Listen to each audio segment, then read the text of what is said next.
Olá, vamos mergulhar hoje numa das figuras mais complexas e fascinantes da história, Davi.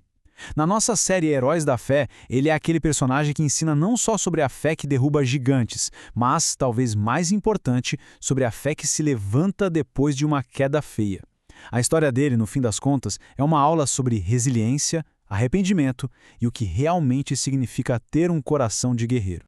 E isso já nos joga direto no grande paradoxo da vida dele. Peraí, vamos pensar nisso. Como é que pode um homem ser chamado de segundo o coração de Deus e, ao mesmo tempo, cometer erros morais tão pesados? Essa pergunta é a chave de tudo. Ela nos ajuda a entender que a jornada da fé não tem a ver com ser perfeito, mas sim com a direção para a qual o coração aponta, principalmente depois de errar.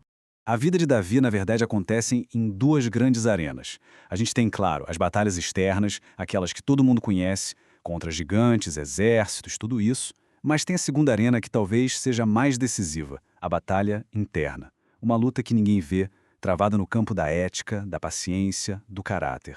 É o confronto entre essas duas frentes que realmente forjou quem ele era. E o que é mais curioso é que a jornada dele não começou no palco, debaixo dos holofotes, não mesmo. O primeiro grande desafio de Davi não foi o Golias, foi o isolamento, o anonimato total de ser um pastor esquecido até pela própria família.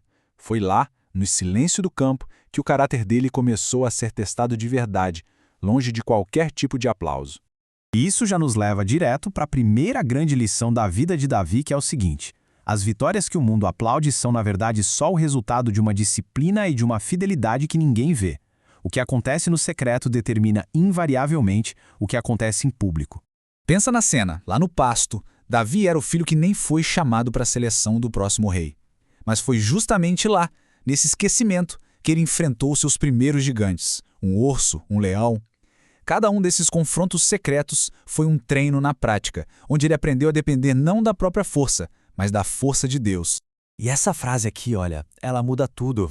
A luta contra o Golias não foi um teste surpresa de fé, sabe? Foi, na verdade, uma demonstração pública, uma aplicação de uma fé que já tinha sido forjada e mais do que comprovada lá no secreto. Ele só estava fazendo o que ele já era mestre em fazer. Agora vamos para o segundo princípio, que talvez seja ainda mais difícil. Depois da vitória pública, Davi entrou num outro tipo de teste, o da paciência. A ética da espera virou o seu novo campo de batalha. Era aquela escolha dificílima entre pegar um atalho para o poder ou então confiar no tempo divino.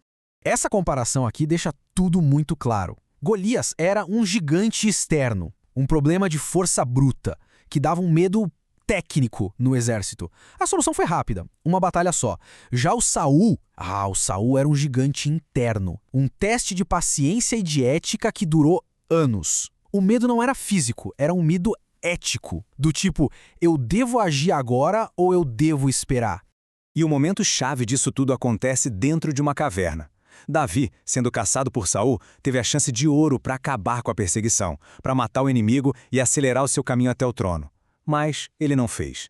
A fé e o respeito que ele tinha pelo processo e pela autoridade que estava ali foram maiores que a ambição dele. Ele preferiu esperar. E aqui a gente chega no coração da história toda. A maior força de Davi não estava na sua habilidade de nunca errar. Longe disso, estava na sua capacidade de assumir a responsabilidade de forma radical quando ele errava. É o poder que a gente encontra no arrependimento e não numa busca sem fim pela perfeição.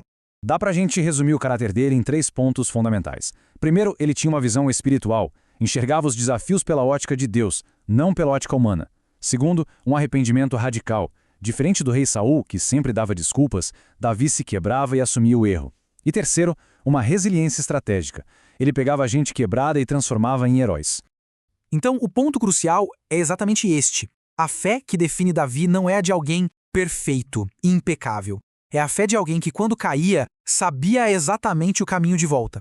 A bússola do coração dele estava sempre apontada para o retorno, e não por orgulho ou para justificativa. Ok, mas como é que a gente traz tudo isso para hoje? Vamos tentar transportar esses princípios para os nossos campos de batalha modernos, seja no escritório, numa missão ou nos nossos desafios pessoais, porque a sabedoria de Davi é completamente atemporal.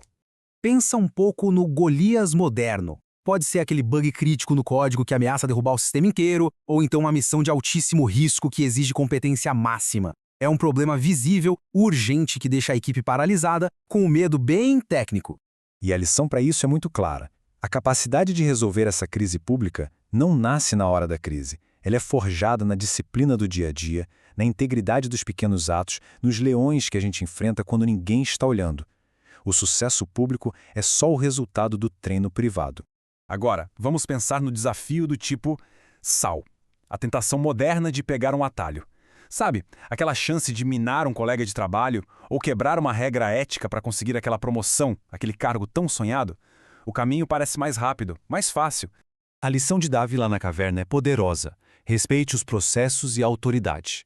Se uma posição está destinada a alguém, não é preciso sujar as mãos para tentar acelerar o relógio divino.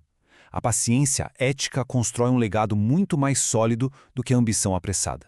E assim, a gente volta para a nossa pergunta lá do começo. Ser segundo o coração de Deus nunca significou ser perfeito. Significa ter um coração que, na sua essência, reconhece a sua total dependência. Um coração que, mesmo depois de errar muito feio, sabe exatamente para onde voltar. E isso tudo nos deixa com uma reflexão final. Seja um desafio externo, visível como Golias, ou uma batalha interna de ética e paciência como foi com Saul, todos nós estamos em treinamento. A pergunta que fica é, para qual gigante a nossa jornada está nos preparando? E talvez o mais importante, será que esse treinamento está mesmo acontecendo no secreto?